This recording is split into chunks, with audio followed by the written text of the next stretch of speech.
Hello everyone, welcome back to my channel. આજે આપણે બનાવીશું સૂજીના ઢોકળા. ઇન્સ્ટાગ્રામ પર રીલ મૂકી હતી, બહુ બધા ડીએમ અને કોમેન્ટ આવી હતી રેસીપી આપો. તો એની માટે હું આશરે 1 કપ જેટલો સૂજી લઉં છું. ઢોકળા કરતાં પેલું બને ને હાંડવા જેવું બને તે મસ્ત બની હતું. સેમ બેટરથી. ઓકે, એવું છે. મારે ઢોકળું ને તમારા માટે હાંડવો.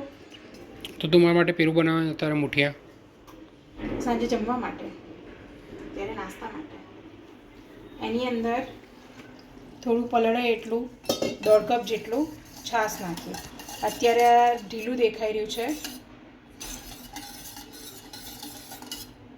5-10 મિનિટ રેસ્ટ આપીને એની એકચ્યુઅલ કન્સિસ્ટન્સી આવી જશે.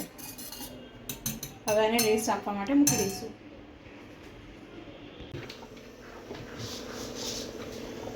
શું નખાઈ રહ્યું છે આ બધું? આ જે પાણી બાફવામાં મૂકીએ ને એ પાણીના મતલબ બાફને લીધે અને ઉકળવાને લીધે કુકર ખરાબ ના થાય એટલે લીંબુનું ફાડ્યું કાં તો લીંબુના ફૂલ. એટલે આ કુકર વ્હાઈટ ને વ્હાઈટ સ્ટીલનું કુકર બી નવા લેવું જોઈએ. એટલા માટે આ ઉકળવા મૂકી દીધું છે અને આ 10-15 મિનિટ પછી આપણું ઘટ્ટ થઈ ગયું છે. હવે હું આની અંદર આદુ મરચાં લસણની પેસ્ટ નાખીશ.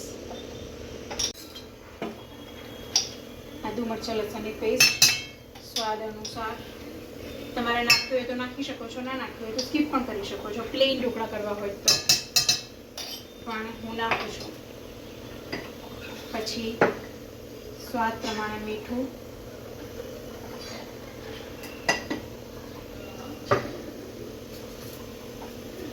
પીળા ઢોકળા કરવા હોય તો આની અંદર હળદર ને બીજો મસાલો ના ખાય, પણ મારે સફેદ ઢોકળા કરવા છે એટલે હું અંદર કશું જ નહીં નાખીશ. જો તમારે વેજીટેબલ ઢોકળા કરવા હોય, ખારો, ખાવાનો સોડા, ઈનો જે નાખવું હોય એ નાખી શકો છો. ઓકે.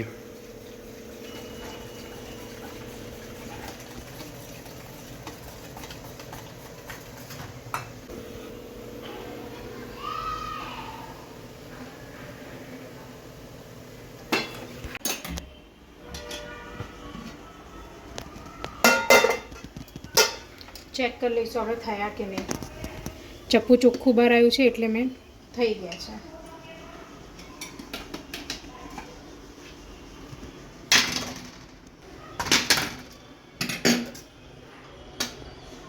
થોડી વાર ઠરવા દઈશું.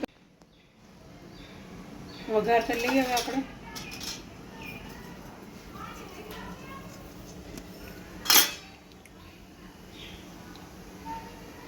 તલ, રઈનો વઘાર, લીમડો અને કોથમીર નાખી શકો છો.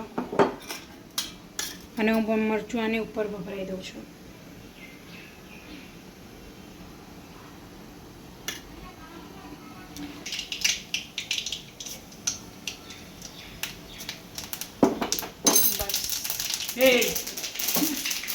ઉલાડી બધું આને. થઈ ગયો વઘાર.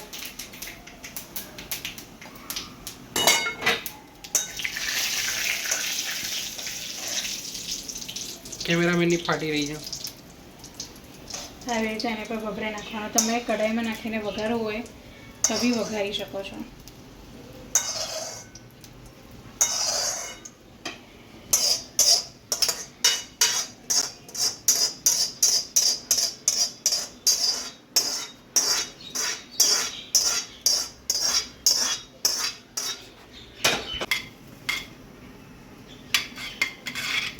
ઢોકળા ખાવા માટે તૈયાર છે.